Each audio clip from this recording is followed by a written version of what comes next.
Hello students, आज का हमारा टॉपिक है difference between marginal costing and absorption costing. Marginal costing और एब्जॉर्प्शन कॉस्टिंग दो टेक्निक्स हैं जिनके द्वारा किसी भी प्रोडक्ट की कॉस्ट को कैलकुलेट किया जाता है। मार्जिनल कॉस्ट में हम सिर्फ वेरिएबल कॉस्ट को इंक्लूड करते हैं, लेकिन जो एब्जॉर्प्शन कॉस्टिंग है उसमें हम वेरिएबल प्लस फिक्स्ड कॉस्ट दोनों को हम इंक्लूड करते हैं to find the cost of the product. Different basis लेकर हम स्टडी करेंगे कि मार्जिनल कॉस्टिंग और एब्जॉर्प्शन कॉस्टिंग में क्या डिफरेंस है। तो मार्जिनल कॉस्टिंग कॉस्ट अकाउंटिंग की ऐसी टेक्निक है जिसमें हम किसी भी प्रोडक्ट की कॉस्ट को कैलकुलेट करने के लिए सिर्फ वेरिएबल कॉस्ट को इंक्लूड करते हैं in the cost of the product. लेकिन एब्जॉर्प्शन कॉस्टिंग, जिसको हम फुल कॉस्टिंग भी कहते हैं या इसको ट्रेडिशनल मेथड भी कहते हैं ऑफ द कॉस्ट अकाउंटिंग, जिसमें हम किसी भी प्रोडक्ट की कॉस्ट को फाइंड आउट करने के लिए फिक्स्ड कॉस्ट और वेरिएबल कॉस्ट दोनों को इंक्लूड किया जाता है to find out the cost of the product.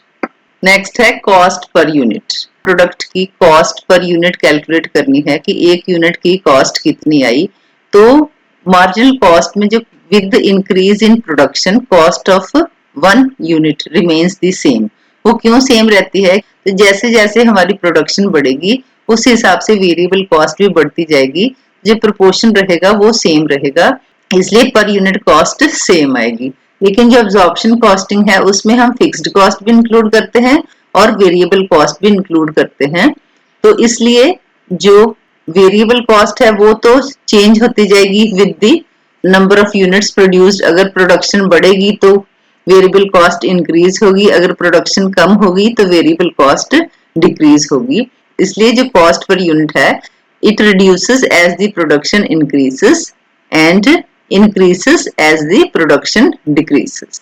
Fixed cost same रहने के कारण जो कॉस्ट पर यूनिट है वो रिड्यूस होती है with the increase in production. Next है क्लासिफिकेशन ऑफ ओवरहेड्स। जो मार्जिनल कॉस्टिंग है इसमें हम जो ओवरहेड्स हैं उनको दो कैटेगरीज में डिवाइड करते हैं, फिक्स्ड ओवरहेड और वेरिएबल ओवरहेड। लेकिन जो एब्जॉर्प्शन कॉस्टिंग है इसमें जो ओवरहेड्स हैं वो थ्री कैटेगरीज में डिवाइड किए जाते हैं, production overhead, administrative overhead, selling and distribution overheads. Next है प्रॉफिटेबिलिटी। प्रॉफिटेबिलिटी फाइंड आउट करने के लिए कौन सा इंडिकेटर यूज किया जाता है? तो जो मार्जिनल कॉस्टिंग है उसमें हम पीवी रेशियो का यूज करते हैं, प्रॉफिट वॉल्यूम रेशियो। लेकिन एब्जॉर्प्शन कॉस्टिंग में नेट प्रॉफिट हमें प्रॉफिटेबिलिटी शो करता है।